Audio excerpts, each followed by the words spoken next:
Hi, good morning. ദുബൈയിലാണ്. Time വന്നിട്ട് 7:50. ഈ 7:50 പോലും അതിഭയങ്കരമായ ചൂടാണ് അടിച്ചുകൊണ്ടിരിക്കുന്നത്.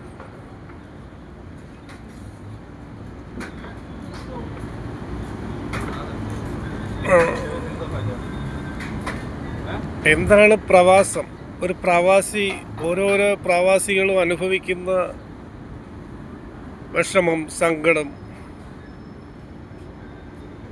അതെല്ലാം ഇവിടെ വന്ന് കണ്ടെങ്കിൽ മാത്രമേ നമുക്കത് മനസ്സിലാവത്തുള്ളൂ.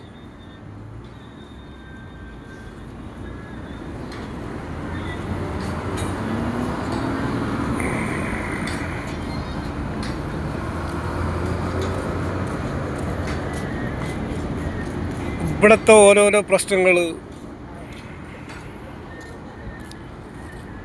ഇവിടുത്തെ ഓരോരോ ബുദ്ധിമുട്ടുകൾ എല്ലാം സ്വന്തം കുടുംബത്തിന് വേണ്ടിയാണെന്ന് ചിന്തിക്കുമ്പോൾ മനസ്സിനൊരു സുഖമുണ്ട്. ഇതെല്ലാം കഴിഞ്ഞ് നാട്ടിലേക്ക് വരുമ്പം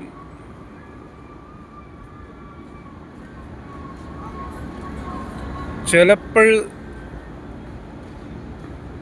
സ്വന്തം കുടുംബക്കാർ ആരും കാണത്തില്ല. അവർക്കറിയില്ലല്ലോ ഇവിടുത്തെ ബുദ്ധിമുട്ട് എത്രത്തോളം ഉണ്ടായിരുന്നു എന്നും എത്രത്തോളം പ്രശ്നമുണ്ടായിരുന്നു എന്നും. ഒരിക്കലും ഒരു പ്രവാസിയും ജീവിക്കാൻ മറന്നു പോകരുത്. ഇതെല്ലാം കഴിഞ്ഞ് നാട്ടിലേക്ക് ചെല്ലുമ്പോൾ നമ്മളെ കയ്യിൽ ഒരു രൂപ ഇല്ലെങ്കിൽ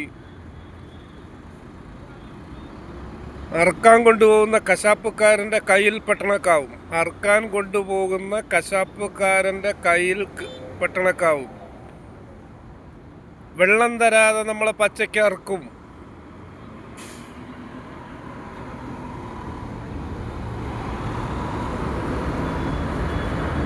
നമ്മളൊരു കാര്യം ചിന്തിക്കണം, നമ്മൾക്ക് എന്ന് വേണ്ടി നമ്മൾ എന്തെങ്കിലും കരുതി വെക്കണം. നമുക്ക് വേണ്ടി എന്തെങ്കിലും നമ്മൾ കരുതി വെച്ചില്ലെങ്കിൽ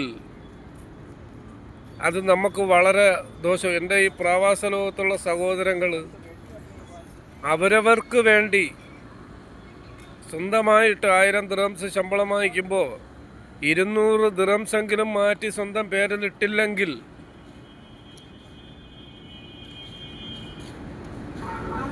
നമ്മളൊരു കോഴിയെ വളർത്തും, ഒരു പശുവിനെ അല്ലെങ്കിൽ ഒരു മാട്ടിനെ വളർത്തും. മുട്ടയുടെ ടൈം കഴിഞ്ഞാൽ അല്ലെങ്കിൽ അതിൽ നിന്നുള്ള ആദായത്തിൻ്റെ ടൈം കഴിഞ്ഞാൽ എന്തു ചെയ്യും? കൊല്ലാൻ കൊടുക്കും, അറുക്കാൻ കൊടുക്കും. അതാണ് ഓരോ പ്രവാസിയുടെയും ഇന്നത്തെ ജീവിതം. മനസ്സിലായില്ലേ? നമ്മൾ വന്നുപെട്ട വഴികളിൽ ഒരു തിരിച്ചുപോക്ക് ഒരിക്കലും ഉണ്ടാകൂല. നമ്മൾ വന്നുപെട്ട വഴികളിൽ ഒരിക്കലും ഒരു തിരിച്ചുപോക്കുണ്ടാകൂ എന്ന് എനിക്ക് തോന്നുന്നില്ല. നമ്മൾ വന്നിട്ടേയിരിക്കും. അതുകൊണ്ട് സ്വന്തമായിട്ട് പ്രവാസികൾ എന്തെങ്കിലും സേവ് ചെയ്യണം. വിശ്വാസം, നമ്മുടെ ഭാര്യ, കുഞ്ഞ്, മക്കള് എല്ലാം ഓക്കെ, അത് നമ്മൾ കൊടുത്താലേ അവർക്ക് കഴിക്കാൻ പറ്റത്തുള്ളൂ. വിശ്വാസം തന്നെ ഇല്ലയെന്ന് പറയുന്നില്ല. എങ്കിലും ആരും അറിയാത്ത രീതിയിൽ സ്വന്തമായിട്ട് സ്വന്തം പേരിൽ എന്തെങ്കിലും ഉണ്ടാവണം. ഇല്ലെന്നുണ്ടെങ്കിൽ നമ്മളെ കഴുത്തിൽ കത്തി കയറും. പ്രവാസിയുടെ കഴുത്തിൽ കൃത്യമായിട്ട് കത്തി കയറും. ഒരുപാട് പേര്, ഒത്തിരി പേര് ഇങ്ങനെ കഷ്ടപ്പെടുന്നുണ്ട്, കഷ്ടത അനുഭവിക്കുന്നവരുണ്ട്. ഇവിടെ തന്നെ ഉണ്ട്, ഒരുപാട് പേരുണ്ട്. ഈ 7 മണി ടൈമിൽ, 7:50 ടൈമിൽ പോലും 46 ഡിഗ്രി ചൂടാടിച്ചോണ്ടിരിക്കുന്നത്. നേരം വെളുത്ത് വരുന്നതേ ഉള്ളൂ. എൻ്റെ പ്രവാസി സുഹൃത്തുക്കൾക്ക് വേണ്ടി ദുആ വരുന്നുകൊണ്ട് ഞാൻ നിർത്തുന്നു.